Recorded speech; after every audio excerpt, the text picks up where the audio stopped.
আসসালামু আলাইকুম। আজকে আমরা মাঠে বীজ দিতে যাচ্ছি। ধান প্রায় পাকে আসছে, তো এখন খুব কারেন্ট পোকার অত্যাচার চলতেছে, এই জন্য পাকা ধান তো বীজ দেওয়া রাখতেছে।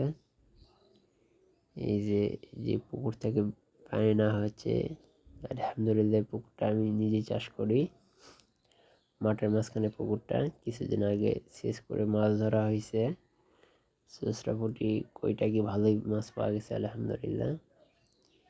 এখানে বিষ দেওয়া হচ্ছে এখন ঢোকেত,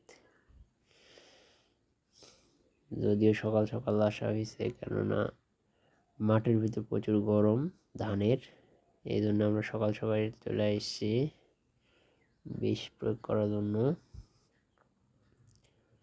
ওটা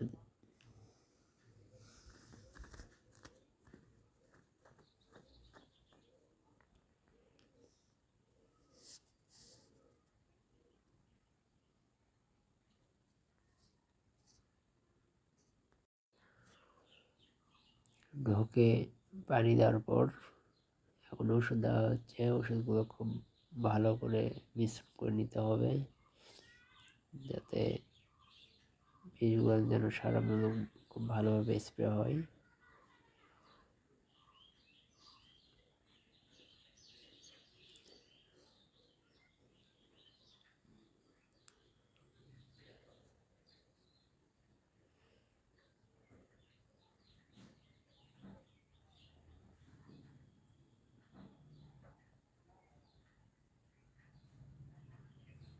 এখন পানিগুলো পড়ানো হচ্ছে।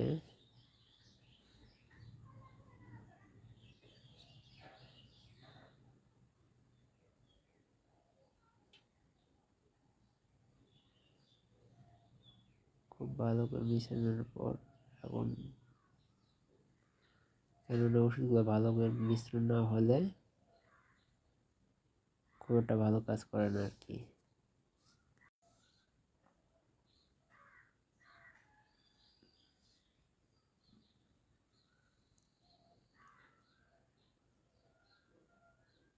এখন আমরা বিষ প্রয়োগ করা শুরু করতেছি।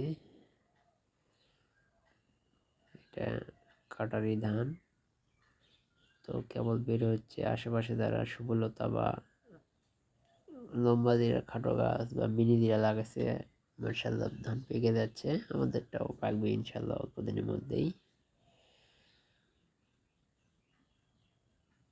ও এইভাবেই চলতেছে বিষ প্রয়োগ করার।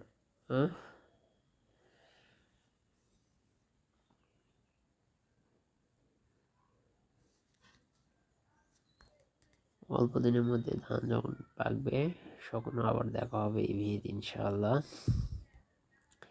কেননা আল্লাহর রহমতে আকাশ এখন খুব ভালোই আছে। অন্যান্য এলাকায় মনে করেন যে পাথর হচ্ছে আর হচ্ছে, কেন পাথর হলে এই ধানগুলো ঝরে পড়ে যাবে। এখন ধান কাটার সময় যদি আকাশটা একটু ভালো থাকে, তাহলে কৃষকের আলহামদুলিল্লাহ খুব ভালো হয়। কেননা আমাদের রাজশাহী বিভাগে বেশ কয়েকদিন থেকে তাপপ্রবাহ হয়ে যাচ্ছিল, অতিরিক্ত গরম। যদিও আকাশ অনেক গরম এবং মেঘ ঘোরাঘুরি করছে, এবং কিছু কিছু এলাকায় পাথরও হচ্ছে শোনা যাচ্ছে খবরে। তো দেখা যাক আল্লাহ ভরসা কি হয়।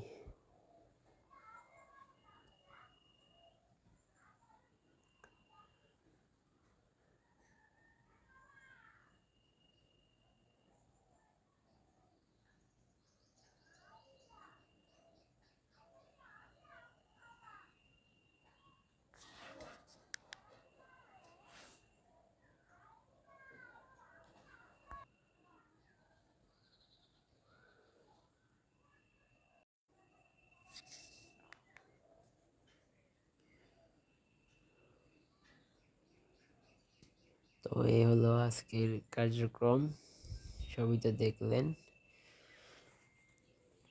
বিষ প্রয়োগ করা হচ্ছিল। তো সকলেই ভালো থাকবেন এবং সুস্থ থাকবেন।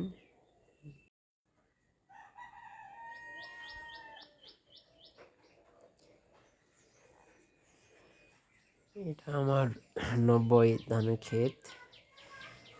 মাশাআল্লাহ 90 ধান খুব ভালো হয়েছে। 90 একটা চিকন ধানের জাত, যেটাকে আতপ বলে। তো এই হলো অবস্থা। ওকে, সবাই ভালো থাকবেন। আসসালামু আলাইকুম রহমতুল্লাহি ওয়া বারাকাতুহু।